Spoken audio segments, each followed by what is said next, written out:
Hi friends, welcome back to my channel. So ఇంతకుముందు చెప్పాను కదండి, మా ఇంటి దగ్గర డాగ్ డెలివరీ అయిందనేసి. చూడండి, ఇవి 3 పప్పీస్ ఉన్నాయి. సో అప్పుడే కొంచెం నడుస్తున్నాయి అనమాట, కొంచెం పెద్దగా అయినాయి. మా వాళ్ళు ఆడుకుంటున్నారు కొంచెం సేపు దాంతో.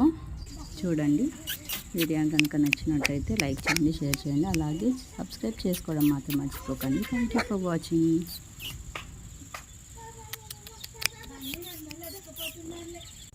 ఇప్పుడు నేను స్నానం చేయించినాను.